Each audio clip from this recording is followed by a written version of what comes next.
And greetings. Happy Tuesday. Welcome to the Steve Deace Show here live and on demand on Blaze TV, radio, and podcast. Alongside Todd Erzin and Aaron McIntyre, I'm Steve Deace. Reminder with the holiday coming up for Independence Day. We have a short week. So we have today, tomorrow, then we're taking the long weekend off for a little long Thanksgiving-like break here at the dawn of summer. And then we'll be back to action full go on the following Monday. Also a reminder that we are doing something here at Blaze TV we have never done before to commemorate 249, the year before we hit 250 a year from now, by God's grace. For the first time ever, you can get a free 7-day free trial of Blaze TV. That means full access to every show, every documentary, every unfiltered voice we've got, everything that's up on the site. If there are things that you were like, oh, I missed it at the time, and I thought about getting a subscription, I just didn't get around to it, you can now go back and check it out. We're that confident that there's that much compelling content out there that we're giving it away for free for much of this week, while many of you are going to be at home for the holiday, now through July 4th. So you can start your 7-day free trial now at blazetv.com/Deace, and the offer ends on Independence Day. All right. No King's Day. The way that it was originally intended. All right. So you can try it for free for a week. We're that confident you're going to find so much compelling content that you're going to be like, okay, Deace was right. This is worth my $8 a month. All right. blazetv.com/Deace is where you can go to start your 7-day free trial. Don't forget, though, it expires at midnight, July 4th. All right. blazetv.com/Deace. All right. Coming up here at the bottom of the hour, we're going to talk to a somewhat embattled political figure. He's the lieutenant governor of Indiana. And it's mainly because, like us, he thinks red states ought to actually be red. And we'll get into that with him coming up here at the bottom of the hour. Next hour, fake news or not, I've got a collection of things that I've shared recently on social media, and we'll let Todd and Aaron decide if they are fake news or not. And then we are in July now officially, okay? And today is the first day of July. And it is quite possible this is the most important month that Hollywood has had in our lifetimes in terms of where the movie industry is. Just systemically, post-COVID, people have realized, I was at Costco yesterday. There was an AI 85-inch major brand television set for $1,900. I was at Walmart yesterday doing the other half of our grocery shopping. 75-inch major brand TV, 4K, $600. People are beginning to realize, I can recreate a lot of that.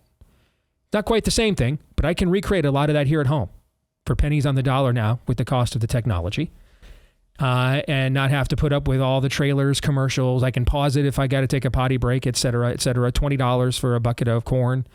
And so there's already some issues here systemically. And then of all the times they picked to just take many of their greatest IPs and infest them with woke, they chose right at the moment that people were systemically reevaluating just the practice of going to the movies in the first place. Well, this is the month now. 3 of the biggest IPs in the history of Hollywood are coming out this month. And I think in the next 31 days, we're going to have a real good picture of whether the problems are systemic, if they are brand specific. So we'll talk a little bit about that coming up for Pop Culture Tuesday towards the end of the show. But before we get there, let's get to Aaron's rundown of what happened while we were away. What happened while we were away, brought to you by Trump versus Musk round 2. Elon Musk is back on the warpath against the big, beautiful bill and its spending, saying in a post on X yesterday that if the bill passes, he's starting a new political party the very next day so that the, quote, people actually have a voice. Setting aside the fact that if the people actually wanted spending cuts, we would have had a third party or an actual second party 20 years ago. Musk seems comfortable jumping back into the fray after his eyebrow-raising crash out about a month ago. This morning, President Trump was asked if he's considering deporting Musk. I don't know. I think we'll have to take a look. We might have to put Doge on Elon. You know what Doge is? Doge is the monster that might have to go back and eat Elon. Wouldn't that be terrible? He gets a lot of subsidies, Peter. But Elon's very upset that the EV mandate is going to be terminated. And you know what? When you look at it, not everybody wants an electric car. I don't want an electric car. I want to have maybe gasoline, maybe electric. A vote on the Senate passage of the big, beautiful bill is expected later today. Senate Majority Leader Thune says they have a deal, and it'll be sent back to the House of Representatives as the self-imposed July 4th deadline looms. An effort to kick illegals off of Medicaid was defeated. Bad. And a motion to remove the provision to defund Planned Parenthood was also defeated. Good. Tucker Carlson interviewed HHS Secretary Robert F. Kennedy Jr., who dropped this bombshell about research hidden by the federal government. What you would do if you wanted to find the answer, which is to compare outcomes in a fully vaccinated group to health outcomes in an unvaccinated group. And the CDC did that study in 1999. They brought in a team of scientists under a Belgian researcher named Thomas Verstraeten. And they looked at the data. They looked at children who had received the hepatitis vaccine within their first 30 days of life and compared those children to children who had received the vaccine later or not at all. And they found an 135% elevated risk of autism among the vaccinated children. And it shocked them. They kept the study secret, and they manipulated it through 5 different iterations to try to bury the link. And, we know how they did it. They got rid of all the older children, essentially, and just had younger children who were too young to be diagnosed. And they stratified the data, and they did a lot of other tricks. And all of those studies were the subject of that kind of trickery. A new Gallup survey shows just 36% of Democrats say they're very proud to be American versus 92% of Republicans. In completely unrelated news, check out this video courtesy of Josh Hames in Nashville. For still our ancient foe doth seek to... For those of you listening, a group of men gathered in downtown Nashville, Tennessee last weekend to sing hymns and pray in the midst of the city's so-called Pride Parade. I just can't figure out that aforementioned Gallup poll. And finally, President Trump is touring Alligator Alcatraz in Florida as we speak. This morning, provided some useful advice for would-be escapees from the Everglades detention facility. This is not a nice business. I guess that's the concept. If snakes are fast, but alligators are, but we're going to teach them how to run away from an alligator, okay? If they escape prison, how to run away. Don't run in a straight line. Run like this. And you know what? Your chances go up about 1%. Okay? Not a good thing. And that's what happened while we were away. Quote from Donald Trump just about 10 minutes ago, by the way, there in Okeechobee, Florida. Quote, Ron talking to Governor DeSantis, quote, Ron, I would like to thank you personally. You're my friend. You will always be my friend. We may have some skirmishes even in the future. I doubt it, but I will always come back. We have blood that seems to match pretty well. We have blood that seems to match pretty well here. We have a relationship that's been a very strong one, end quote. I believe I've been telling... Translation, we should keep ripping each other's spleens out over this. But MAGA for Ed and DeSantis 28 are still fighting on my media feed. Well, who's dumber? And why is the answer yes? Okay. But I have been telling you for nearly a year that what you see on social media between influencers, grifters, and idolaters, but I'm sorry for the redundancy, on social media is nothing, could not be further from the truth of the reality of the relationship between the two men. In fact, I'll tell you now. Didn't think I could tell you at the time, but I'll tell you now, one of the first people that Donald Trump talked to in the hospital after he got shot last year was Ron DeSantis. Okay, so it's the realities of what you are seeing from social media influencers, and even a couple of the people still on the various, particularly Trump's political team with an axe to grind. It's just not reflective of the relationship between the two men at all. So do with that what you will, but that's straight from President Trump's own mouth. So there you go. Just one more thing, addendum, just in the last minute, literally. Senate did pass the reconciliation package. Vance had to cast the tie-breaking vote. All right. So we now head to the conference committee, right? That's and see if it can make it through the House on final passage.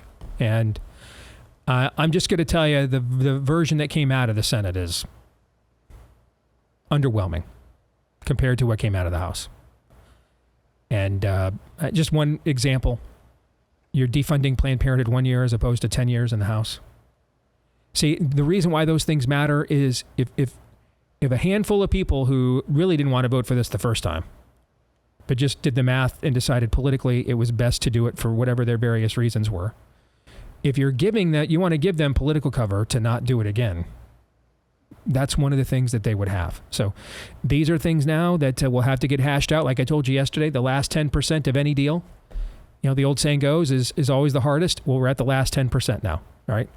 And the kinds of things that got the last few House holdouts, like my friend Chip Roy, to vote for this a couple of months ago, or a month ago, were the very things that the Senate just tried to strip out of the bill. So they're gonna fight. And today's July 1st. The president wants it on his desk by July 4th. So something's gonna have to give here. And you don't have many votes that you can afford to lose. So this is just how it's going to go until we the people consequences are more substantive than K Street consequences. I don't know how. And Elon Musk, you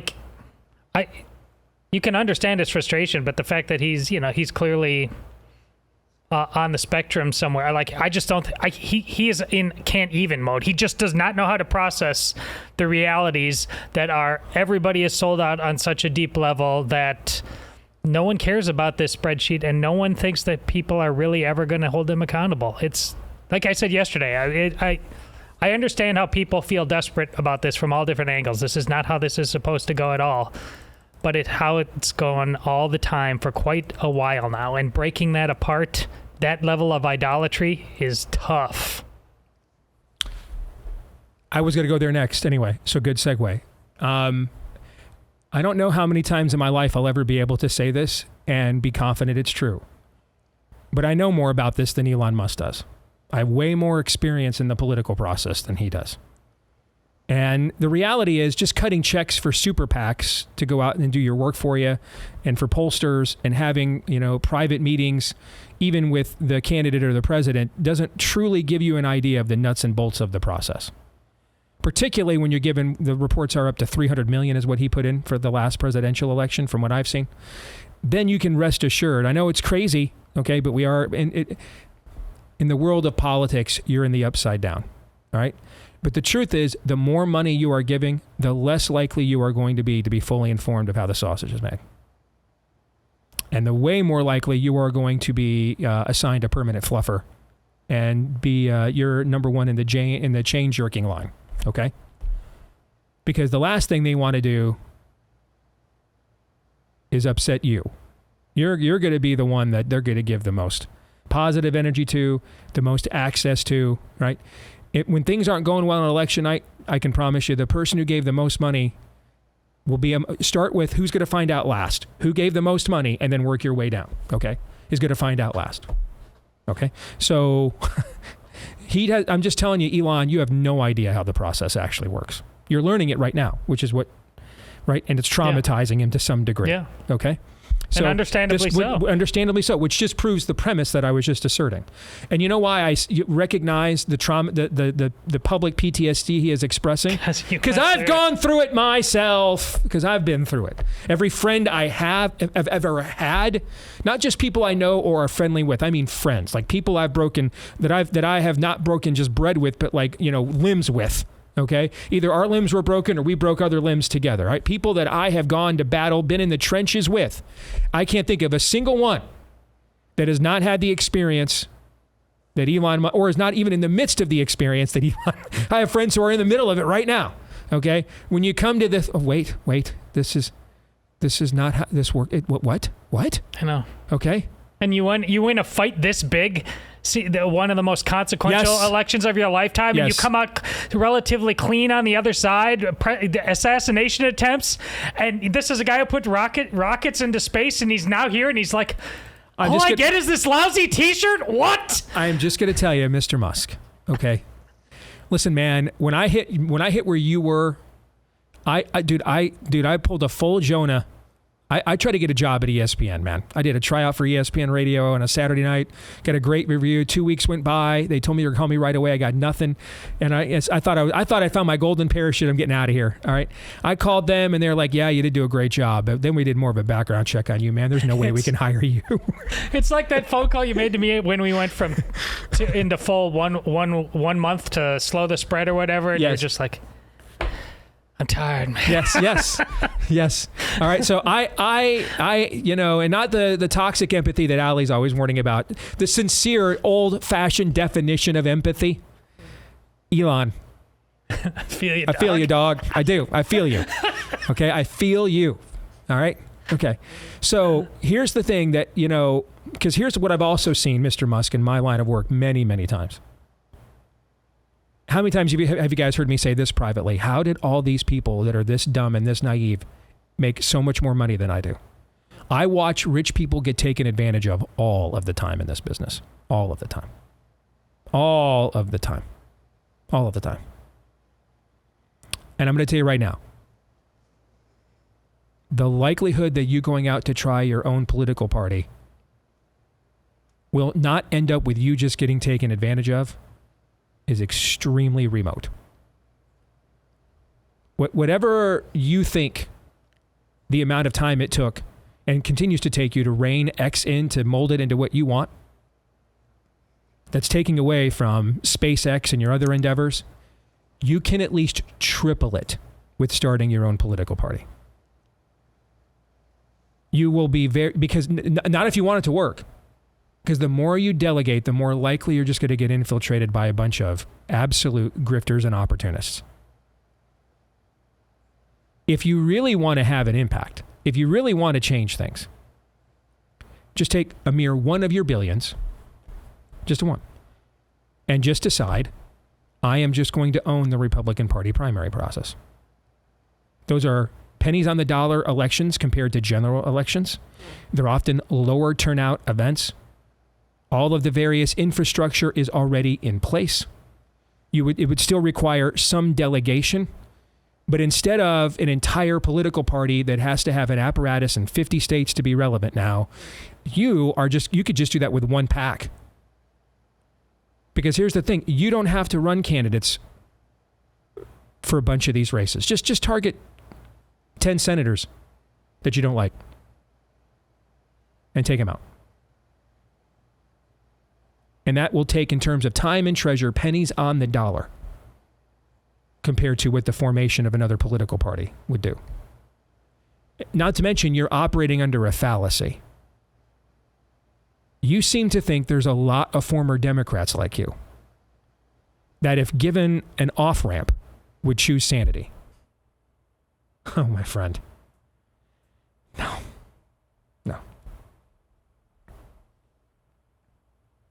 I present to you America's greatest city and its Islamist mayor that it's about to elect. That's not how this works. That's not how any of this works. All right? This is where you have to infiltrate a system, like what you did with Twitter, rather than invent a system like what you're trying to do with SpaceX. This is not a place for innovation. This is a place for domination. I get the idea of making your own political party probably is incredibly endearing. Your own thing in your own image.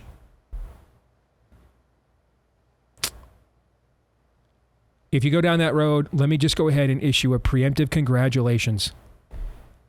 There's going to be a lot of, for an indefinite period of time, a lot of great Christmases in the households of consultants and media buyers and shills, grifters, and charlatans. But again, apologies for the redundancy, because that's who's going to actually win here, not America.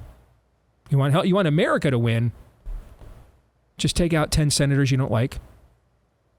Take out 50 House members you don't like. Set one of your billions aside. It'll cost you probably about $250, $300 million a cycle, would be my guess. So if we're doing these every 2, 4, or 6 years, that's nearly a decade, right?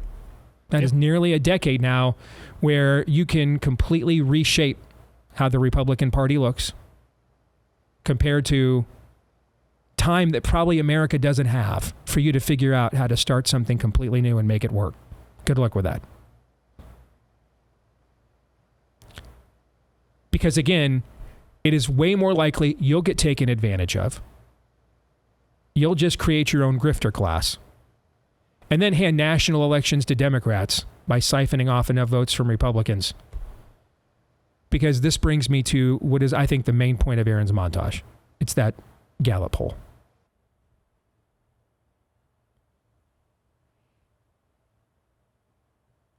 In the 25 years of this century, the amount of Democrats in the Gallup poll who have said they are proud to be Americans has dropped 52 points. 52 points. 52 points. 52 points in a quarter century. And keep in mind that for those 25 years, a Democrat was president for 13 of them. Bill Clinton for the final year, Barack Obama for 8, and Joe Biden for 4.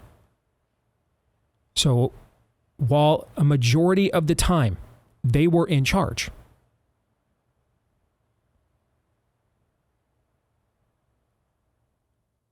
so you can't even just rack this up to, partisanship. It's dropped 52 points so far this century. No, sir. There's not some critical mass of Democrats just longing to get off. Well, Steve, what about that 36%? I think maybe your definition of what would make them proud and what Elon Musk says would make him proud to be an American are totally different.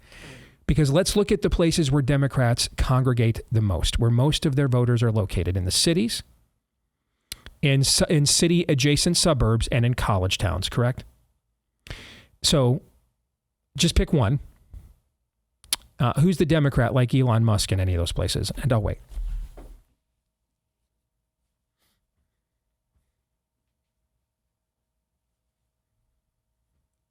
I'm still waiting. Still waiting. And we're waiting. Still waiting. Yeah, there isn't one. As Aaron has been telling you, this is the base of the Democratic Party. There's no critical mass left. Maybe there's a few more points of people that Musk could squeeze out that Trump can't get to because of his personality. I'll grant that. Okay. Maybe there's 5 to 10 points of Democrats. Maybe. That Musk could squeeze.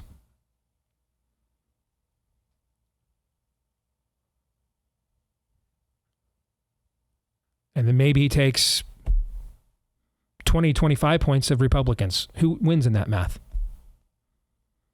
The Democrats do. So this is the trap that we've been in for a generation. All right. We're too far gone for the current system to work in the way that it's currently constructed to our benefit. But we're also so deep in the hole that frankly we don't have time to mount some kind of generational transformation or paradigm shift, because every institution is captured, and we just stopped them at the 1 yard line in this last election, okay, from going in and closing us out here on a 4-minute drive to end the game. All right, they were in victory formation, man. Okay, so that's the trap. So then what would be an outlier? So if you're Elon Musk, the outlier is not forming another party. The outlier is, I've got 200 billion. I'm just going to take one of them now. And for the next decade, I'm just going to completely wreak absolute, complete, and total havoc in the Republican Party. And Donald Trump is 78 years old and not getting any younger. Okay. And of course, there's an apparatus in place to take over for him that will be very formidable. But I'm probably going to align with a lot of those people much of the time. Okay. So it's not like I'm going to constantly be at odds with those people all of the time. There's going to be plenty of options where in the same primary, we're probably going to like the same candidate. Okay. But that is where you could wreak havoc, is hoisting them from their own petard, sir, with your resources. But trying to create something completely new with where we are culturally, I am fairly confident. In fact, I'd bet my career on it. Way more likely, after a couple of years, you tap out, and instead of dropping Zen, you're just actually smoking cancer sticks to de-stress. Okay, and there's just not enough ketamine in the world, okay? And you just completely tapped out because you just realized, oh, I'm the next Tea Party, I'm the new religious right. All I did was just create my own new grifter class of Muskites. And we're not doing anything. Welcome to the show. Because here's the reality. You can't have a country, I mean, here's the thing about Republicans proud to be an American, by the way. You know what the number was 25 years ago? Almost exactly what it is today. So think about that. See, this is the key. This is the control group here. Because has the country gone more, until we would argue the Republican Party is maybe the most to the right it's ever been right now, all right? But over the last 25 years, is this country more to the right than what it was at the dawn of this century? In any way, shape, or form? In terms of spending, is it more to the right? No. Culturally, is it more to the right? No. The state of marriage, family, children, child rearing, public schooling, any of that, any more to the right? No. You could argue that there's more options to get out of the schooling system than there was 25 years ago. Homeschooling's way more mainstream, for example. We're seeing school choice happen, but why is school choice happening now when people wanted it 25 years ago? Because now they can get the votes to do it in response to how clearly, openly pagan indoctrination, anti-American, gay race communist it's become, right? Yes. And 25 years ago, you sounded like, I mean, it was poor Phyllis Schlafly over at Eagle Forum infiltrating the teacher unions and sending out, like little script notes, on MS-DOS to people warning them what was coming, and no one wanted to believe it, right? And so when she was talking about this stuff, she looked like a whack job when she was just really ahead of her time, right? Now everybody sounds like Phyllis Schlafly. Unfortunately, the grande dame of conservatism just didn't live long enough to hear us all just basically plagiarizing her. Why? It's in reaction to how left-wing the institution has become.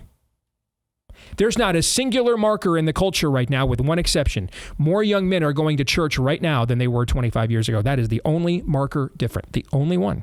More young men are going to church right now than they were 25 years ago. Every other marker is bad.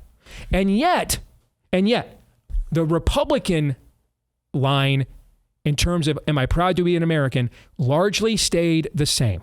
Why? Because chances are the reasons you become a Republican is you believe in ideals that are transcendent, that you believe are instilled in the founding of America, even if at the given point in history in which you live, they are not necessarily being carried forth and upheld in the way that you would like. They don't believe those things, which is why the number of Democrats that are proud to be an American has gone down the more power they've received over the last 25 years.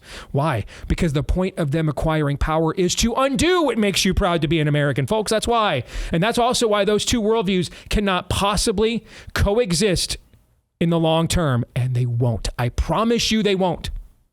Now, what's long term? 10 minutes, 10 years, 100 years? I don't know what it is. I just know it's not indefinite. That's cosmic math. You can't possibly have two cultures inhabiting a landmass for an indefinite period of time with this just diametrically opposed worldviews. Can't happen. Gentlemen, what do you guys think? Of course, right. Which is why I actually wish, for different reasons, the number amongst Republicans was also dropping. Because I think it would mean that you're a bit more realistic, you're a bit more salty, prepared to fight for it. I do think this part of the reason we've gotten to this place is that the Republican default line is a psychology. The best of us believe in principles. The rest of them are just kind of like this baseline Pleasant Valley Sunday. I'm a conservative, I'm a Christian, I like America. Well, relative to the rest of the world, that may look like a disaster, fine. But are you willing to fight for it? What are you prepared to do? The fact that hasn't wavered at all actually concerns me a little bit. I think it's just adorable. You Gen Xers showing some empathy to Elon Musk, a fellow Gen Xer. Because I'm sitting here as a millennial, like Bane. You merely adopted the suck. I was born in it, molded by it. Fair. I think it's just adorable. Tough but fair. What he's doing. Tough but fair. We're trying to do. All right, when we come back, how do we make our red states actually red? We'll talk to a lieutenant governor in a red state who would like to see that happen here in a moment.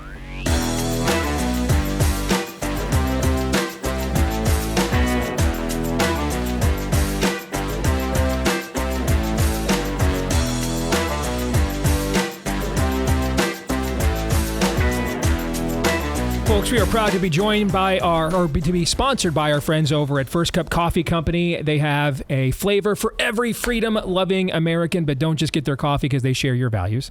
Get it first and foremost because it is great coffee. And then, that's right, we believe in meritocracy around here. And then because they share your values. Go to firstcup.com, use the promo code DACE to get a discount on your order. That's firstcup.com, promo code DACE. You'll see they put the roast date right there on every bag, so you can see it was shipped to you within days of being roasted. Freshness is one of their biggest priorities there at First Cup Coffee Company. Again, firstcup.com using the promo code DACE. And I forgot to mention this at the top of the show.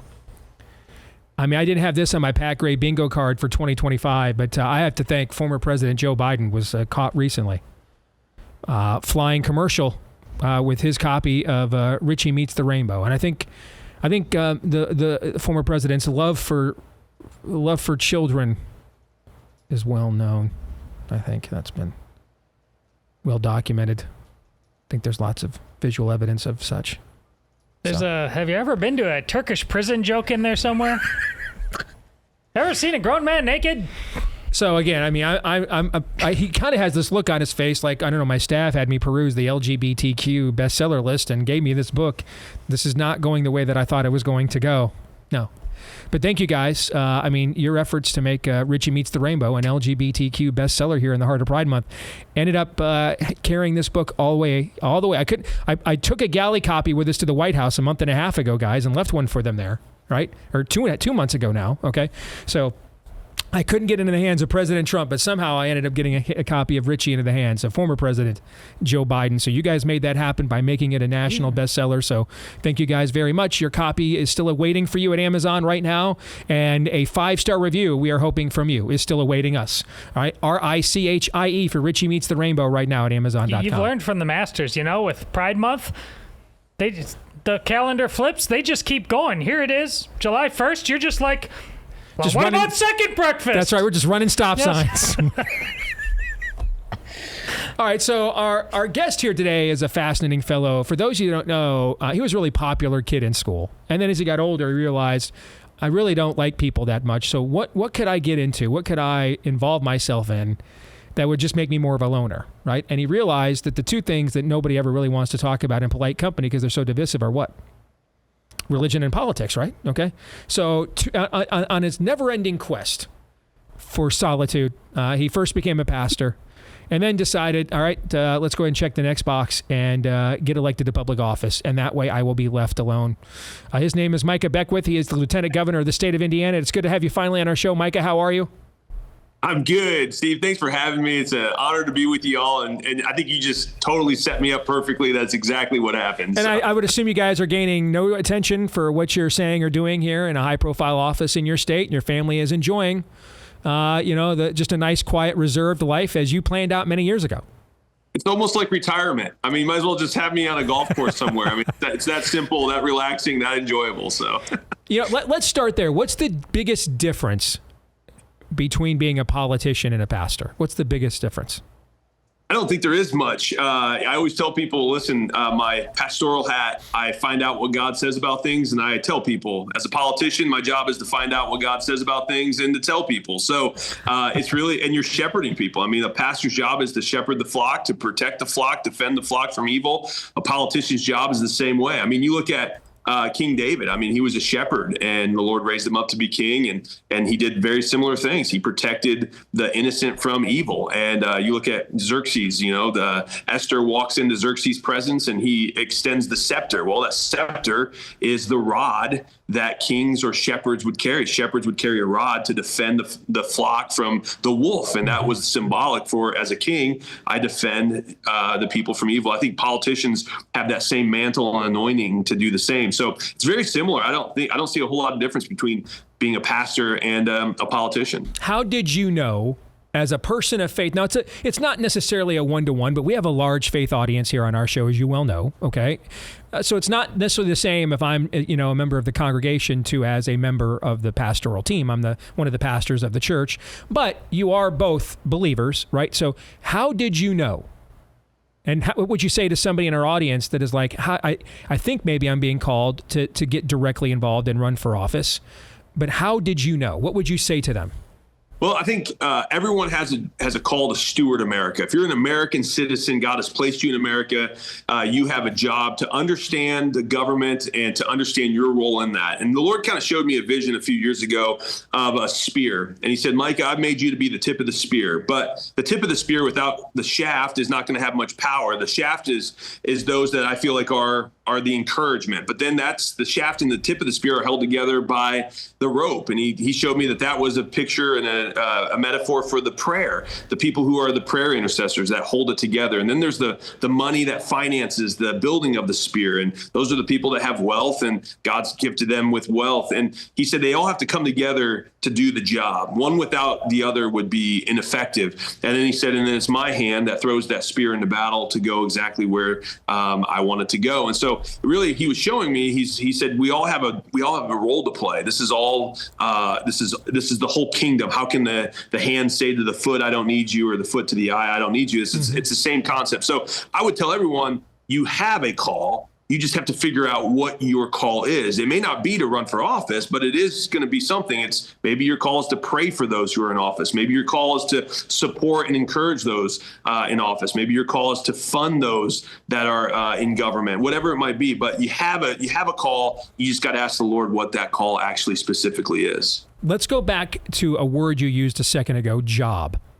And this is something I've tried to articulate to believers who want to get involved in the political process. Okay, and a lot of times they want to do it because we've under-spiritualized it. We've stripped it. It's a husk. It's a whitewashed tomb. We've taken out the God that's the source of our God-given rights, and they want to be the salt that goes in there, right? And as the preservative, right, or the irritant, right? And that's great. Okay, but we can't over-spiritualize it either. It is a job. Right. And can you just explain it? Because I get emails from people all the time. Hey, I want to run, but nobody knows me. I mean, this is a job. I mean, you have to demonstrate some level of baseline acumen to get, just like if you're going to start any other business, you had a concept in your brain, all right, that you thought would be good. Can I sell the people that are closest to me on my ability to bring that concept to a market if they help or support, right? And then branch that out to friends that, it's the same thing running for office. It's not just, hey, I took a worldview test. I'm like Aaron with a 100% biblical worldview sign over my head there, over where he sits, all right? Can I do a job? It is a job. There's vocational aspects to this. Can I get people to work together? Can I sell a message to get people to write a check, right? Can I hire the right people so that money gets well invested or I don't get taken advantage of, right? There's skills here, not just a worldview aspect. Yeah, without a doubt. And you're hitting the nail on the head. And I oftentimes see Christians who get involved in politics and it doesn't go the way that they thought it was going to go their very first run. Like maybe they run for council, city council, county council, school board, and they lose. And then they go away and they never come back again. And I said, what are you doing? You just planted seed. Like you bought the field, you tilled the ground, you planted the seed. You didn't have the harvest that you were necessarily hoping for, but you did have some harvest. Now go back and do it again. And a lot of business owners, and that's what I've owned a small business my entire life. Any business owner is going to tell you that it doesn't happen overnight. You've got to go back. You're going to have failures. You're going to have to learn the skills. You're going to have to sell the product or the service. You're going to have to get better at doing it. And then over the course of many years, you will start to see the harvest that you had the vision for. And very rarely does God ever just snap his fingers and make it happen overnight. Usually it's the concept of sowing and reaping. And that's the kingdom principle, right? And so in politics, it's the same thing. I tell people, okay, if you're going to go into politics, be in it for the long game. Like God is the God of the long game. He's not just the God of the short 24-hour return. It's not usually that's not usually his plan. So you hit the nail on the head. It is a job. You've got to work at it. You've got to better yourself. You've got to find the skills and study to show yourself approved. And then eventually, I think it'll open up the doors. And I think for me, it was COVID. As a pastor, I started researching, what can the government do? Why is the government telling us that we can't come out of our homes, or we have to wear a mask, or we have to force some, experimental drug down our bodies. I just started writing religious exemptions for people as a pastor. So I'm going to stand for liberty, because liberty is God's idea. It's not man's idea. And that was years of just taking the arrows and studying and working hard. And my name ID began to grow. And then people said, hey, we want you to run for something. And the next thing you know, I'm in the lieutenant governor's race, and the Lord opened the door. But it wasn't just, hey, one day I woke up and said, oh, I should run for lieutenant governor. It was a lot of groundwork leading up to that, being a defender of truth. And I let the Lord direct the steps after that. So now let's get to now that you're in office. And as I'm sure you're aware, one of the key points of our show the last few years is making red states actually red, right? And I've pointed out many times, when Donald Trump won the first time in 2016, when he took the oath of office, there were fewer elected Democrats in America in January of 2017 than there had been at any point in time since before the New Deal, all right, before FDR created the modern Democratic coalition. So we're going back almost a century, all right? And yet, if you went to one of these blue cities, all right, deep blue cities or deep blue states, life didn't really change all that much. They didn't just stop giving out, free drug needles to trannies in hotels because Trump was in charge. They just trannied on. All right, just did their thing, okay? And we got to get to the point where red states are more insulated by what is and what is not happening in Washington, D.C. And for people that don't know, Indiana is actually one of the reddest states. I think the Democrats won it once, I want to say, or something like that, in a presidential election in like the last 80 years or something, maybe twice. All right, and so I've seen you cause a lot of friction by trying to get your red state to actually be red. All right, so what I've described for a lot of our audience is that in states like Indiana, you don't have rhinos. You have what are called Republicrats. And these are people who get elected with our talking points. All right? They know what the base in Indiana wants to hear. They say that. The rhino won't say that stuff. The rhino will just run as a left Republican. The Republicrat will use our language to get elected and then govern like a rhino. And that's what's in a lot of our red states like Indiana. Am I wrong? No, you're spot on.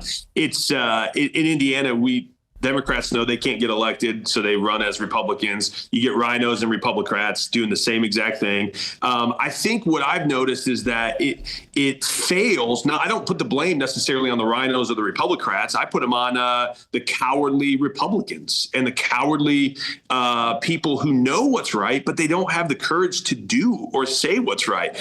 And I think Indiana, we should be one of the most bold leading states in the union, but very rarely do you hear people talk about, oh, look what Indiana's doing. Well, why? Because we don't really have the courageous leaders, right? Like, we're not looking for just the right answers. We're looking for those who will courageously get behind and push the right answers. And, it's interesting. If you go to the book of Revelation, in the very last few chapters of Revelation, the Lord talks about who he throws into the lake of fire. And he talks about the sorcerers, those who practice idolatry and witchcraft and all these things. But the very first category of people that he mentions who he's going to throw into the lake of fire for all of eternity is the cowards. Right. And I think I think we look at sorcery and witchcraft and idolatry and all those things. We say, oh, that would never be me. But boy, there's a lot of Christians who definitely would fit that cowardly category. And I think in Indiana, unfortunately, what we've had a lot of cowardly good people.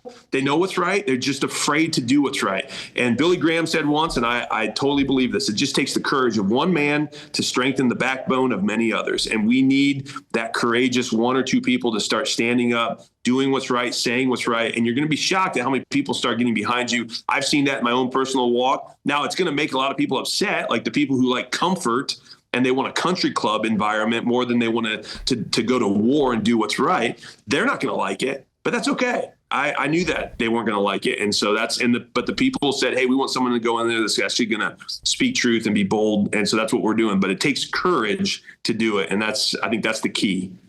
By the way, I looked it up, Micah. Since the Reagan Revolution, Democrats have won your state one time. That was Obama 2008. But they've failed to get, they've only gotten over 41% once. All right, since 1980. Since the FDR New Deal election of 1936, Democrats have only won Indiana twice. That was LBJ's, romp over Goldwater in 64, and again, Obama 2008.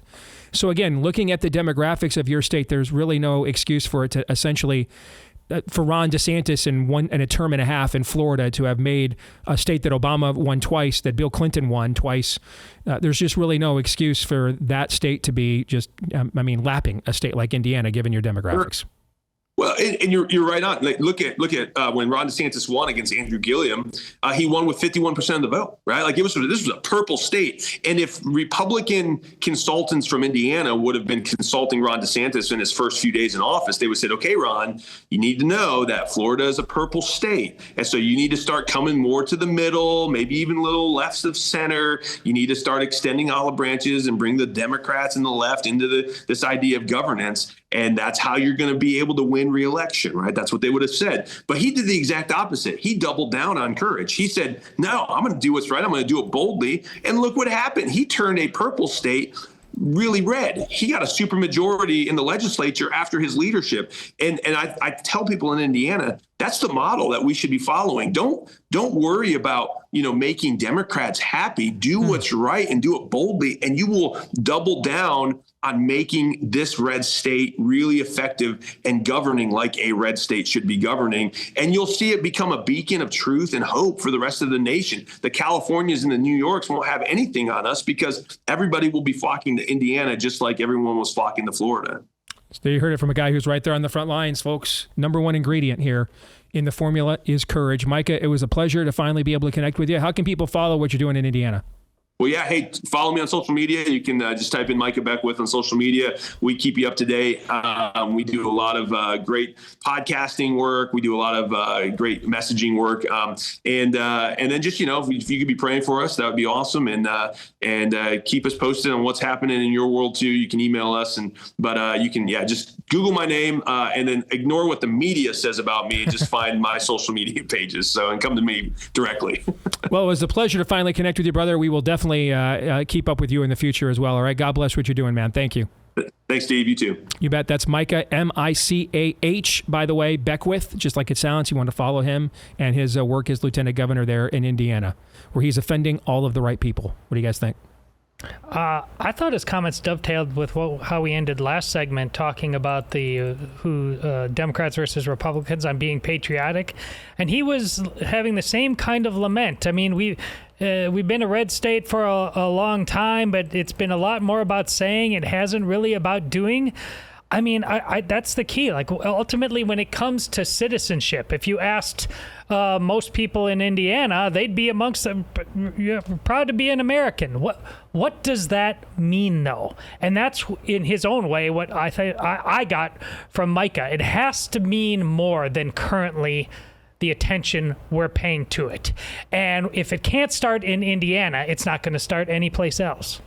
I think that was a good word, too. I think it was the Billy Graham quote, takes the courage of one man to strengthen the spine of others. Is it the strength of certain men, or is it a groundswell of support? I think the answer is both, and one can lead to another. So pray for the emergence of strong and courageous leaders. Fake News or Not is next.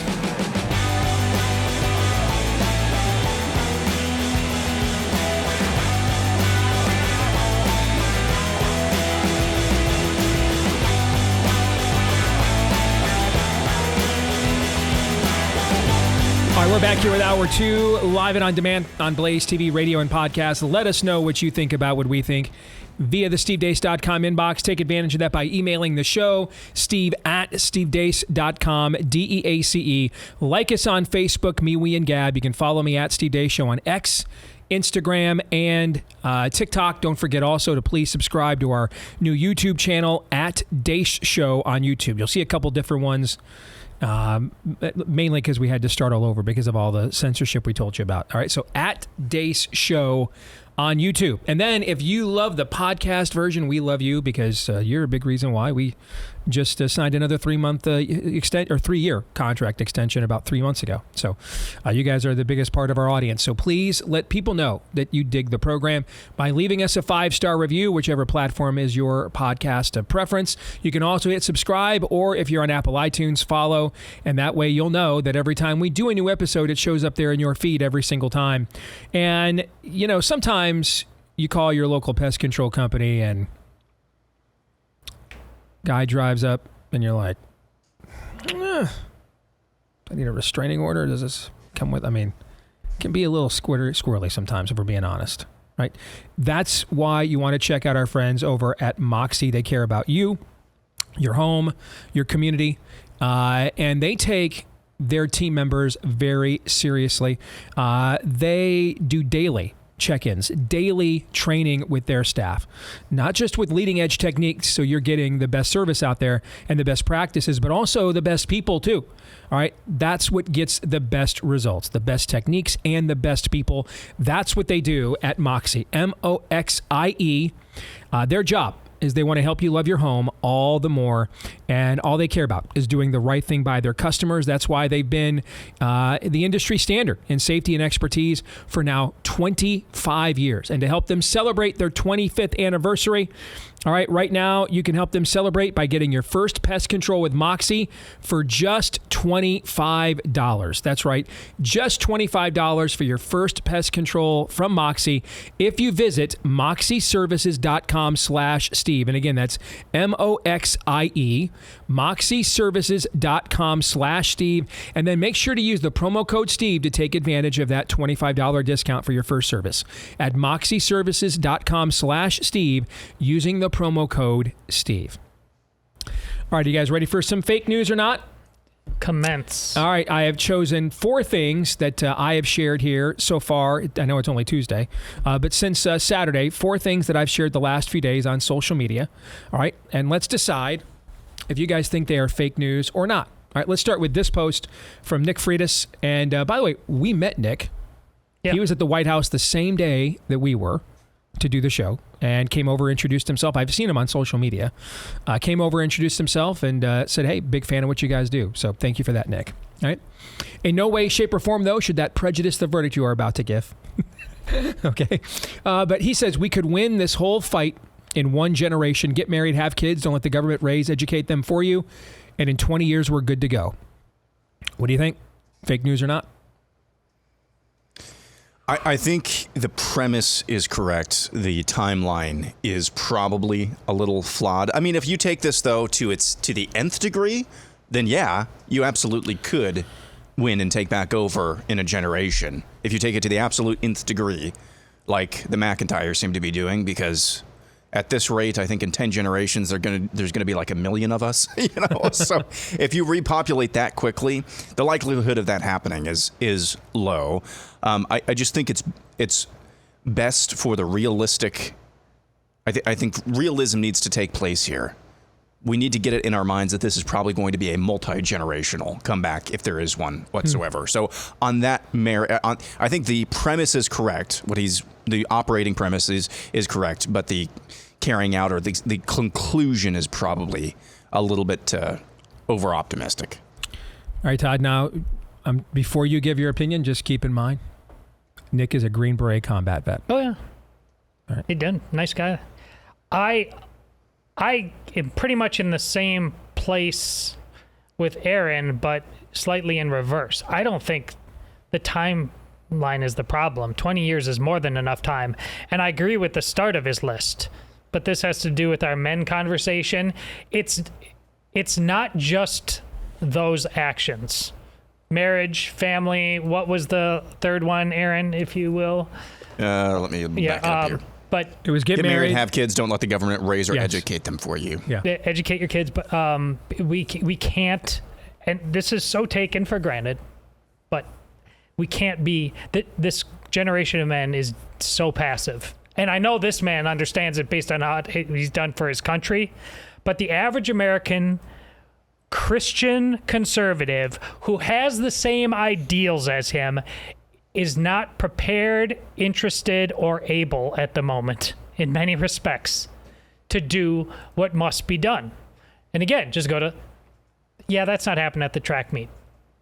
Nope. I don't care what your policies are, not happening. That kind of stuff. Look, men have just tapped out. They're like, I just want to be left alone is their Christian conservatism. It's not going to do it. If we flip that around, 20 years is more than enough time. But that's the problem. And a lot of the people, they're getting married. They're having kids. Some of them are sending their kids to Dowling or Des Moines Christian.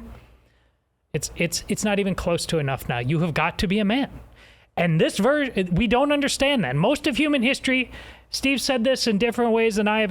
We would have said, oh, hell no, a lot longer ago. That's the problem. What's the line from John Adams? I must study. I just found it. Yeah. I must study politics and war, that my sons may have liberty to study mathematics and philosophy. My sons ought to study mathematics and philosophy, geography, natural history, naval architecture, navigation, commerce, and agriculture, in order to give their children a right to study painting, poetry, music, architecture, statuary, tapestry, and porcelain. Talking about a multi-generational process, as Aaron was, right? But I do think we are in an era now where the level of confrontation has to amp up.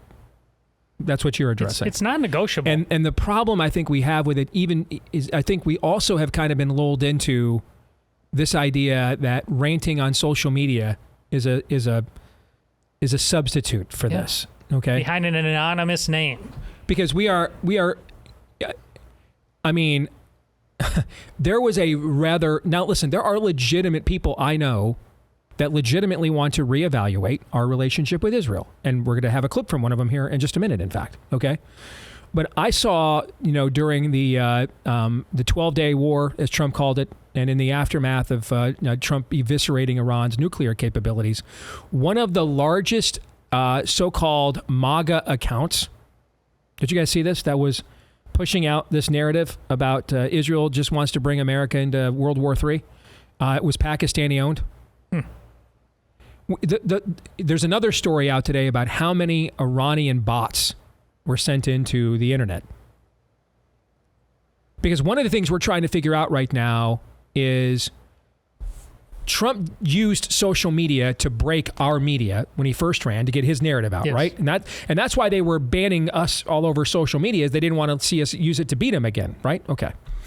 And then we saw, we all agree here, it's on a list of things, but high on the list of things we would not have won the last election without is Elon Musk buying Twitter and supporting Trump. We all agree, all three of us do. Right. We may disagree if we sat down one day and did a list of the 5 things that had to happen to win that last election.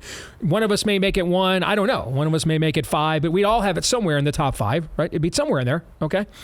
All right, and so we have seen social media, because we used to think the tail was wagging the dog where social media is concerned, and in the Trump era has proven social media has real world consequences, right? But now we're at a point where, for the first time with the Israel-Iran conflict, we saw real bifurcation in what people on the ground were supporting what Trump, Republicans on the ground were supporting what Trump did 80, 90%. Well, if you just hung out on Facebook or X especially, that thing looked like it was 50-50, right? Okay. And so how much of what is online is real? We don't know.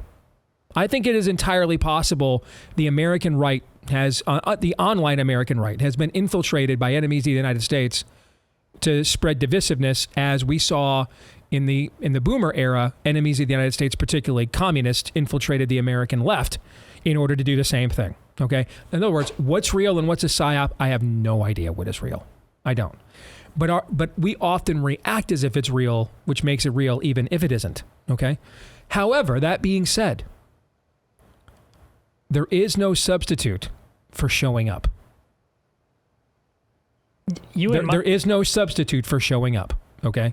There's no substitute. You for and that. Micah were riffing on this, and we put it in the context of conservative or Republicans who are patriotic. Well, I just went back to remind myself of it. During that time frame between 20 and 25, big names that everybody knows on the right who have been governor of Indiana: Evan Bayh, Mitch Daniels, and Mike Pence. That's what we're talking about. These are total squishes. They are not men of action. They're men of furrowed brows and perpetual excuses. We have no shot with men of the right like that. They are married, probably not. They had their kids. They probably went to elite Christian schools. We're still here.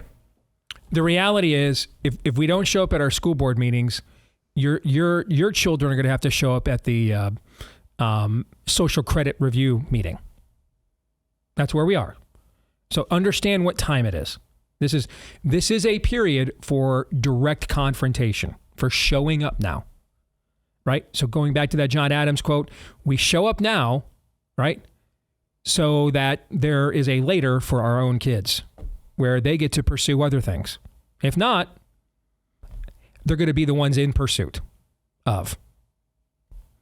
All right, let's get to this next clip. Aaron, you had this earlier on the montage. Let's play it again. What you would do if you wanted to find the answer, which is to compare outcomes in a fully vaccinated group to health outcomes in an unvaccinated group. And CDC did that study in 1999. They brought in a team of scientists under a Belgian researcher named Thomas Verstraeten, and they looked at the data. They looked at children who had received the hepatitis vaccine within their first 30 days of life, and compared those children to children who had received the vaccine later or not at all. And they found an 135% elevated risk of autism among the vaccinated children. And it shocked them. They kept the study secret, and they manipulated it through 5 different iterations to try to bury the link. And, we know how they did it. They got rid of all the older children, essentially, and just had younger children who were too young to be diagnosed. And they stratified the data, and they did a lot of other tricks. And all of those studies were the subject of that kind of trickery. All right, that clip courtesy of the Tucker Carlson Show. So I have 2 specific questions about this clip I want to ask for fake news or not. Okay, number 1, fake news or not, we are getting a preview of the report that both President Trump and Secretary Kennedy have been hyping for months now that is due out in September. This interview and this particular clip that has gone mega viral in the last 24 hours from Tucker and RFK's interview yesterday is kind of a movie trailer of what is coming here in about 2 months with the long anticipated report RFK Jr. is going to have on the factors that have led to an explosion in autism here among U.S. kids in the last generation. Is that fake news or not? That is not fake news. Not fake news. All right. So what would be the ramifications of this? How would this get into the normie water supply?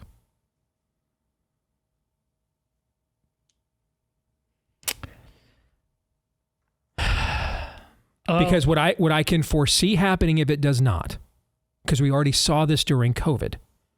All right. Listen, when 75% of American adults took at least one dose of the jab, that meant lots of Republicans and Democrats took the jab. Okay. But predominantly among the 25% of U.S. adults who didn't take any of it, okay, maybe it's actually even less, 20%. I can't remember if it was 75 or 80, somewhere there. So among the 20 to 25% of U.S. adults who didn't take even one dose, would we all 3 agree overwhelmingly they were more likely voting for Trump in the last election than Kamala? Yeah. Okay. So if this does not get into the normie water table, then this becomes a polarizing issue that you've been a part of for many years, Todd, but in a completely different way from what you've been a part of before, where in the past, this was a really unique coalition of people who were granola crunchers on the left and, homeschool, Christian, beloved Christian nationalists on the right. Okay. Yes. But this could become essentially a legit straight up R versus D issue moving forward. If this report comes out and it doesn't get into the normie water supply. Can I ask a snotty question? 100%. Why does it matter if it gets into the normie water table? Well, because there's a lot of innocent kids who didn't get to choose their parents, didn't get to choose whether they won the Lucky Sperm Club or not, know? And I'm still commanded to love my neighbor as I love myself, which is also why the first race I ever got involved in locally was to get the first black man on the Des Moines school board in a school district I don't even live in. Okay. Because all those are kids that also have souls and are made in the image of God. And I don't want to see the 2 kids that my trainee flag flying lesbian neighbors just adopted. Okay.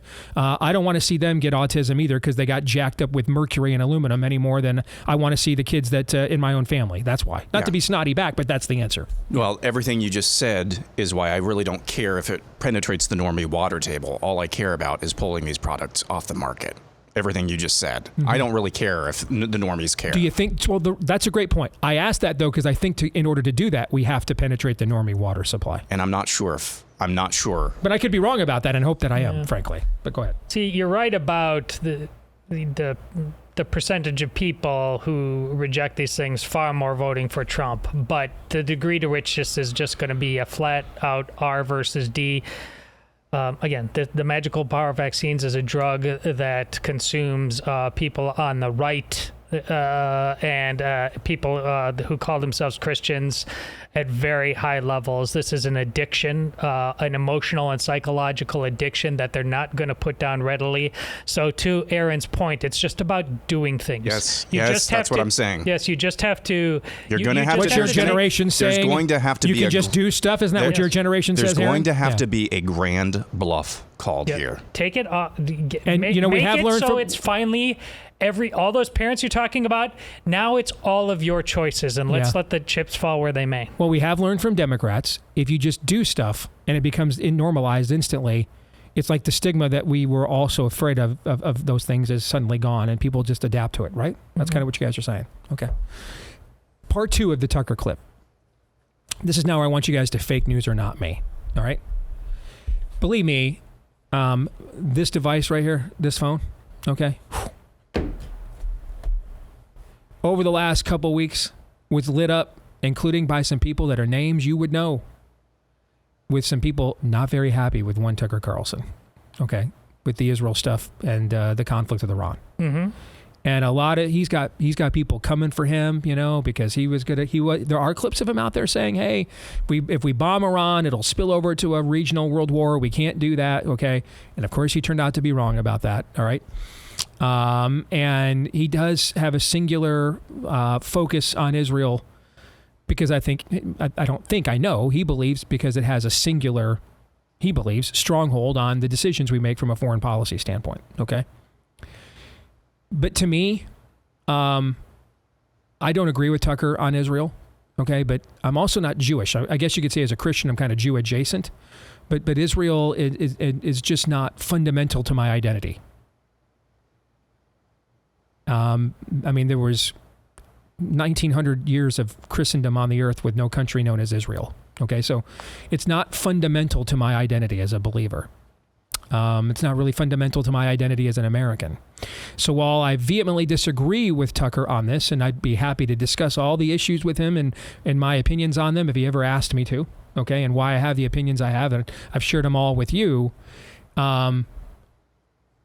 the value added that he brings to the table on such a wide variety of other issues, like this interview with RFK Jr., it's just to me why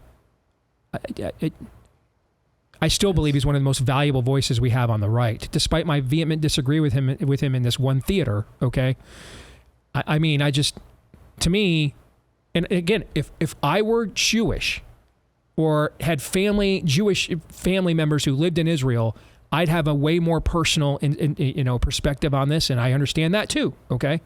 But I'm not, so I don't, and I just can't get myself to a point where, Tucker's views on Israel and how much we should or should not support the Jewish nation is worth, and my disagreement with him on that is worth risking the valuable contributions on a multitude of other issues that Tucker adds to the discussion and conversation, as evidenced by this clip right here. Well, that's not fake news. This is what I've been saying about Tucker all along. And this applies to Elon Musk. But at least in Musk and Tucker, this is the old adage about finally coming to terms with Lincoln after going through everybody else. He got to General Grant, and he said he fights.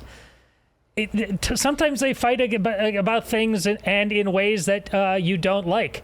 But I just got done talking about Evan Bayh, Mike Pence, Mitch Daniels. Don't fight. Tucker just decided at some point, I'm totally gonna go look. Your talking points memos all suck. I'm gonna go look under all the rocks. That's gonna make you uncomfortable. It's gonna make me, Tucker in his voice, uncomfortable. I'm just gonna do it because it ends up at the end of the day leading to more truth than the way this whole scam has been going on. And I fundamentally agree with that. So yeah, he's been doing, that whole who's the guy? I always forget his name. The weirdo from Romania who's like had the Tate brothers. Yeah. Weird, unnecessary. I totally get it, but he's also taken us to a lot of places that people on the right have refused to go to before, and we've needed to go there. You remember the story of Charmin the dog got a taste for blood and was never the same. Yep, I love that story. One of the favorite stories you've told on the show. Analogy for, he was the dog that I had, got a taste for blood, and he just went wild. That's kind of the analogy for right-wing America after Trump. And I don't mean that necessarily as a pejorative, just as a way of saying we got a taste of something real, something actually different than the status quo of Republicans for the last generation. We're never going back. Sometimes Charmin would stick around. Sometimes we'd put him on a chain and he would break the chain. I think Tucker Carlson is the embodiment, the human embodiment of that analogy. Sometimes it's going to be good.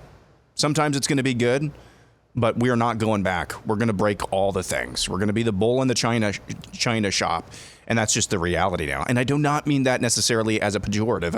I think that's just realistic. You're basically saying that Tucker's the Incredible Hulk. Yeah, I think so. And every Avengers team has to have a Hulk. All right. Which superhero did I pick for you? Your career, your story arc, it's the same. But you also have to recognize that needs to come in limited doses. Yeah. Also, right? Because he just knows how to smash. He doesn't know, it's just that's what he does. Smash. Okay. Right. So you just need to know that. All right. Okay.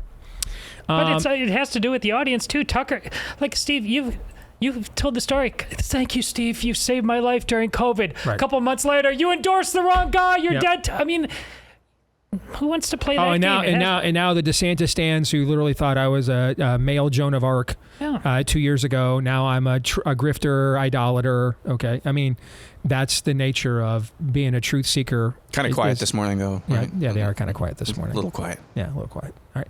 Let's go to this next one here. This kind of tag teams with what Nick Freitas had that we said earlier. Okay. Clay Travis noting the fertility rates via and correlating them to how you voted in counties in the last presidential election. And you can see that clearly the more right-wing you are, the more fertile you are, the more babies that you are having. All right. And he seems to say that he seems to be insinuating in some follow-up things that we essentially are going to just outbreed the other side. Okay. But we are also overall in a demographic winner at the exact same time. We're out of people. We're running out of people, regardless of who is and who isn't recreating and procreating themselves. All right. So what do you think? Fake news or not? Well, the math checks out over a long enough period. Long enough period. Mm-hmm. But in the meantime, I love the themes just running through every thread of this show. In the meantime, all of these, I'm a conservative Christian who is patriotic and believes in America, sends our kids to the schools that indoctrinate our kids and soften them up and have them stand for nothing. And it's that, again, you must do more than just say, yay, July 4th. Every day, you got to do a little July 4th, all right? Otherwise, you're not going to have a long enough period to do the thing you're talking about. Yeah. Yes, I agree with this, but I'm saying this is not fake news. And I'm saying that because I think our opponents and the enemy, but our opponents, maybe tools or instruments of the enemy, I think they recognize this as true.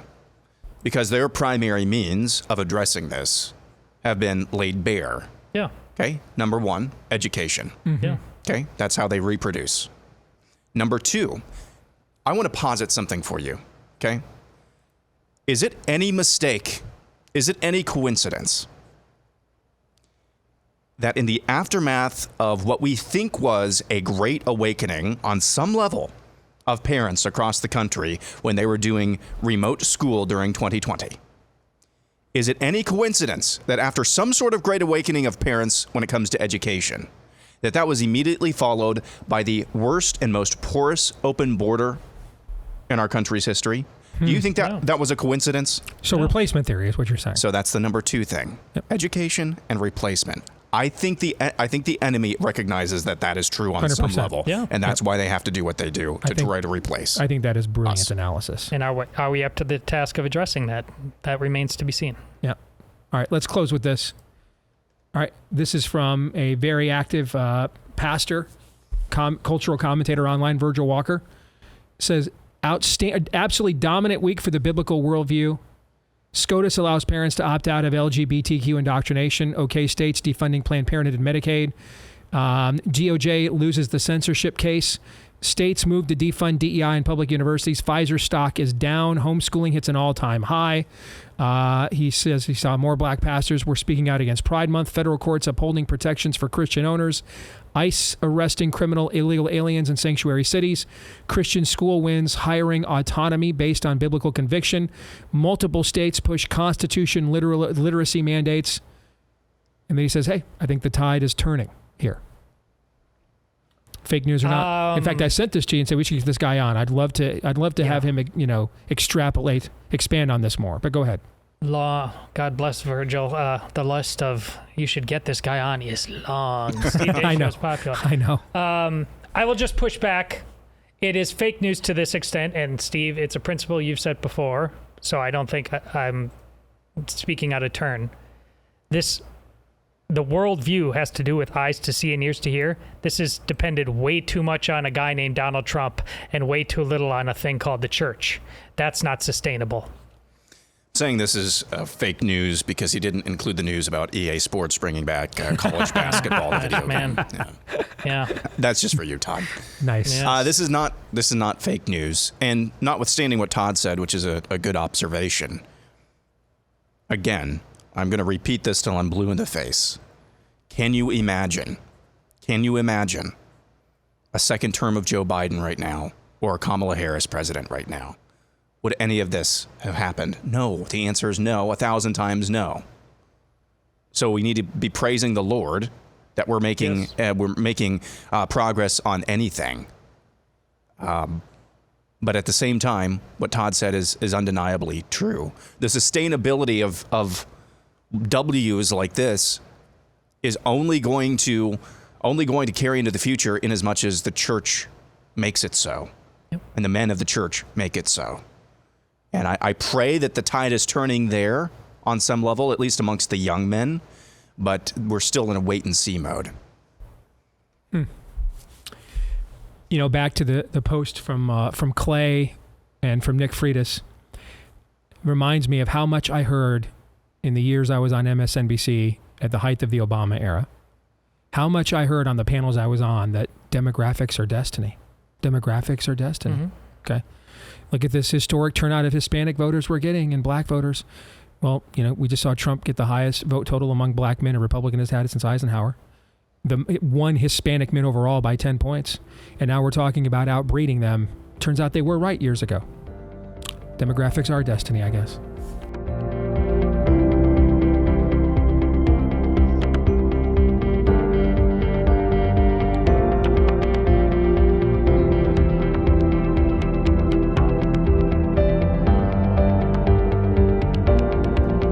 Back here on the Steve Deace Show, powered by our friends over at Jace Medical.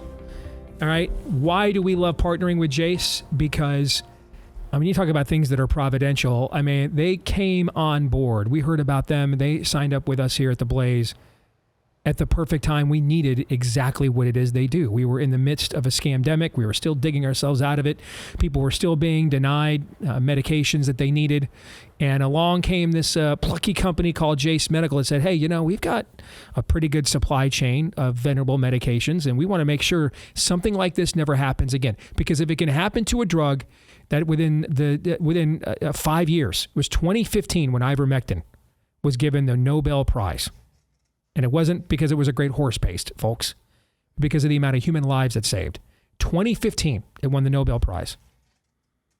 And 5 years later, they made it sound like it literally was fentanyl. And so they came to us and said, hey, if they can do that to that drug with a Nobel Prize that much in the rearview mirror, there are people living right now, who would not be alive if it weren't for ivermectin. Why can't they do that to older medications that people need? your doxycyclines, your amoxicillin/penicillins. And so they came on board right at the perfect time that we needed somebody to fill that niche. And we've grown with them. The partnership's grown with them.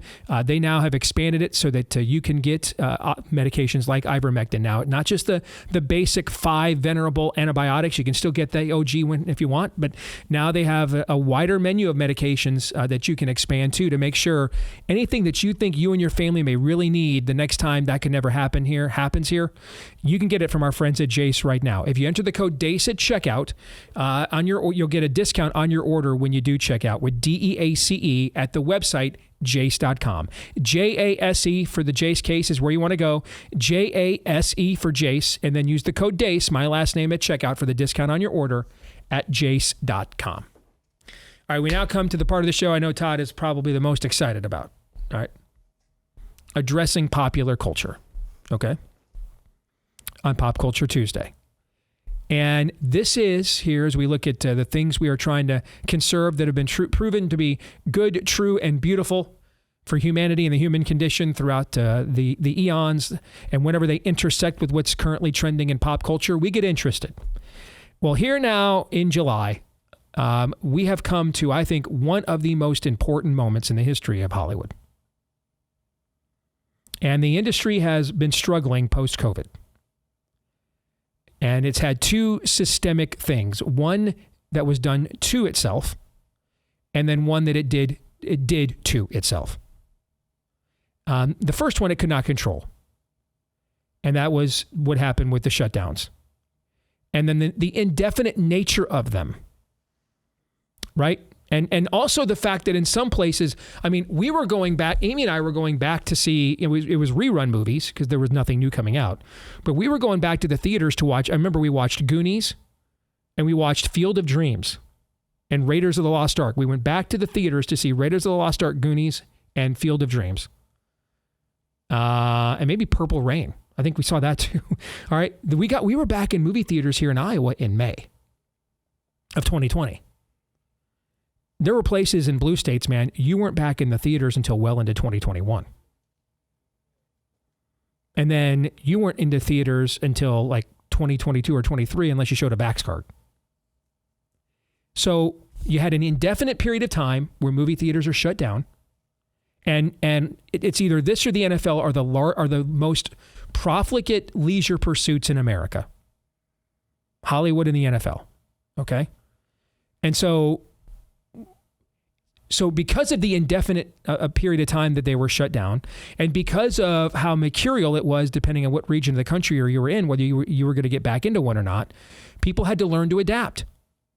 And they learned, you know what, that 70-inch TV at Walmart is $500 now. I can charge that. I can afford that with my tax refund. I can get a nice sound bar for, a few $100. And then if I want to go really high end, like a Sonos, that's maybe a couple grand. I can just do this at home. And so now everybody wants to start a streaming service, but now we're kind of back to, well, now 9 people want to charge me $20 a month. I can't afford that. So that becomes very, self-cannibalization. So that was a systemic issue. They're still trying to figure that out. Now, at that moment, you need to provide the most compelling content you can. So people feel as if, I can't wait for this to come out at home. I have to go see it right now. And with the limited exceptions, like movies Tom Cruise has been in the last few years, they have not done a good job of this. Some of it is poor execution. Some of it is the content in and of itself was an execution. Wokeifying Buzz Lightyear, turning it gay, for example. Pixar has had 5 flops in the last 5 years. And that was among the absolute 24 karat gold pop culture brands before COVID. So that brings us to this moment right here. 3 of the biggest IPs in the history of Hollywood are being reintroduced and softly rebooted to audiences this month. It starts tomorrow with a new Jurassic Park film. After the first one they did with Chris Pratt was a huge success when he was the number one star in the world. The second one was poorly reviewed and kind of a flop. So they're rebooting it now with another MCU actor, Scarlett Johansson. All right. So they're starting all over. That's tomorrow. And one thing that is, even though the second Chris Pratt movie did not do as well, it still was fairly successful because kids and dinosaurs typically work out well. Jurassic Park, remember, modern CGI as we have known it really began with Jurassic Park, the first one in 1993. So we have Jurassic Park for the Independence Day weekend.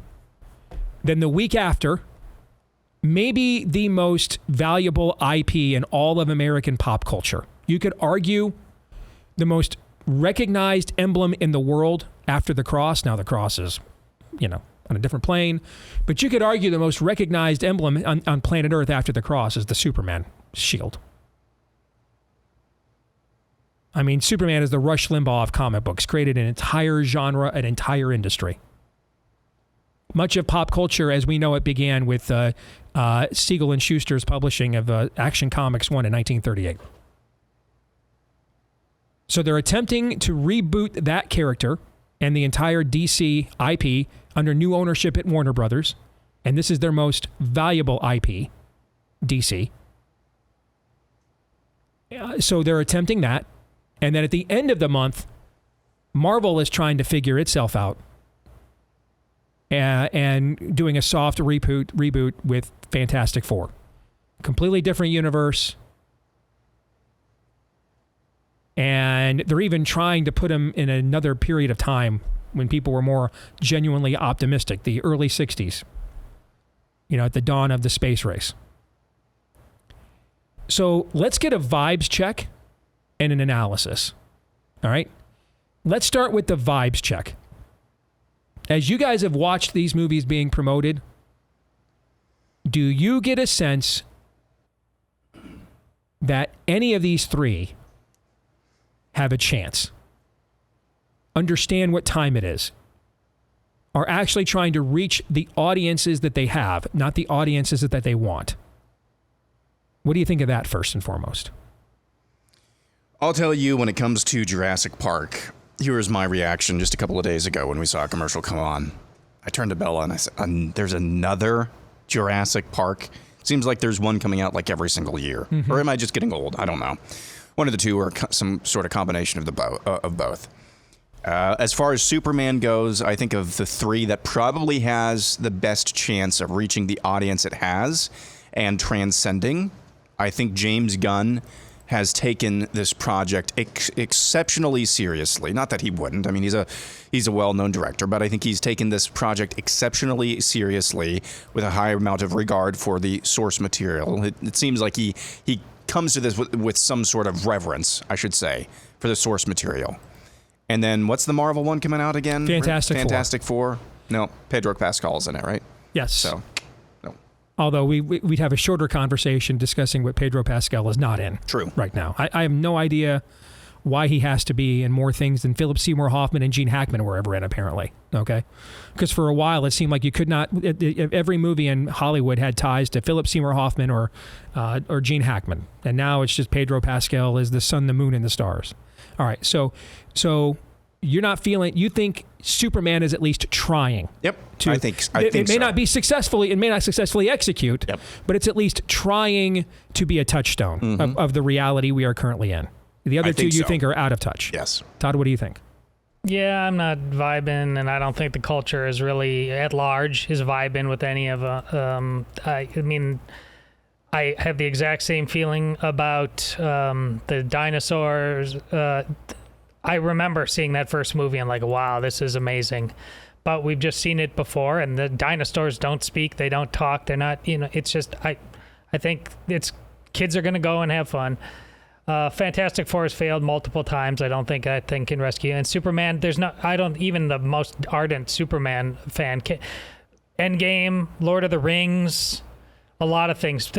It felt way different. The build up, the excitement, the base is actually split on this thing and resenting and the Snyderverse and all that stuff. So I don't think there's a huge vibe. I do think he's being Gunn seems to be honest. This seems like it's like a live action kids cartoon, which is fine. Kids go to the movie, have fun. But I don't think it's really more than that. I don't think this has any message that elevates beyond fun time at the movie theaters. All right, let's discuss one by one real quick what it does or doesn't say about the culture if the movie is successful or fails. Let's start with Jurassic Park. All right. Does it say anything about where we are as a culture if the movie is successful or if it fails? I think if it's successful, I think it's probably just nostalgia is still alive and well, isn't it? I mean, I'm not really sure what the plot is supposed to be, but I think as far as I think you can make the case for nostalgia for all three of these films. I think you just need to look at the degree of success of each one, and if it's massive, if they are historic, if any one of them are historic successes, I think that's when you can kind of make a decision about, what the culture is actually saying. Yeah, I don't think it says anything. I think with Jurassic Park, you guys are right, because there's no deeper, well, there are deeper themes there about, that Crichton was getting to when he wrote the book about just because we can do something, should we do something, right? But those are kind of eternal. They don't necessarily speak to the moment we're in right now. It could, if it's successful, they just did a good reboot. If it's not, then I just think it's just because the brand is tired and people have seen enough. All right, let's talk about Superman now. What is it? What does or doesn't it say about the culture if it is or is not successful on either end? Well, the way that they've been marketing it, look up, and the Shard in London, that big glass building in London, they have a replica Superman hung up, but that's their marketing for this. If this is a massive success, like a historic success, I do think that could say something that our culture is starving for something that is transcendent. I do think that would say something if it is a massive 10-year success, something like that. I think this one could say the most about any of the three movies, and it would say the most if it isn't a success. If it's an utter failure, you have, and I won't even say it'll have been a bad movie. We've just become so sedentary that we don't even care about going out to the movies. We just want what we want, and it's too hard to even get up off of our couch and go watch a movie, even if it's quality. I don't, even if it's good though. Again, it seems pretty clear that this is just a kid's cartoon, but that's fine. That's why you used to make things, including Star Wars movies. That's okay. And I'd be fine with that, but I don't think, grown-ups should expect too much in terms of saving the actual universe, which unfortunately for them, that's clearly what they want this thing to do. All right, what about Fantastic Four? Same question. I guess. It's been tried so many times. I think the only thing that it would say is that they finally got Fantastic Four right. Right? Because, I don't know how many times have they tried to There's reboot? the Roger Corman movie that never made it to theaters because it was so bad. There's the two 20th Century Fox films that Chris Evans was Johnny, was the Human Torch in. The first one was they did Galactus and Silver Surfer in that movie too, but they just did it. They did Galactus terribly. And then there's the 2015 film that was it's one of the biggest flops in box office history. Was that one? Okay, so yeah, this has been done before. My expectations for this one are so absolutely low. I guess this is has the biggest upside relative to where I am. I mean, if it just comes out and has a story we didn't even think of and themes that are maybe, I don't know. I mean, I'm not going to go see it. I'm not going to go see any of these movies in the theaters. I think there's a lot of people like me now that just like you. I'm done with your scam, guys. You're just trying to make money off me. You lie to me all the time. I don't want any part of this. And even again, the gun thing.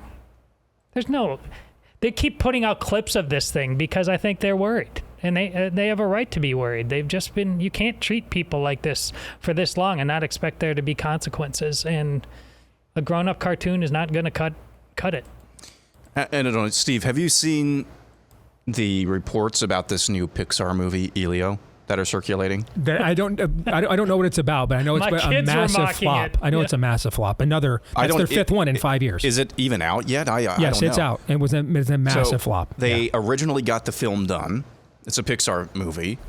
At initial screenings, we're being told, that not a single audience member raised their hand when they asked if they would be willing to pay to see that movie. So executives at Pixar sent it back and said, you've got to change this all over again because the original cut of the movie was, quote, queer coded.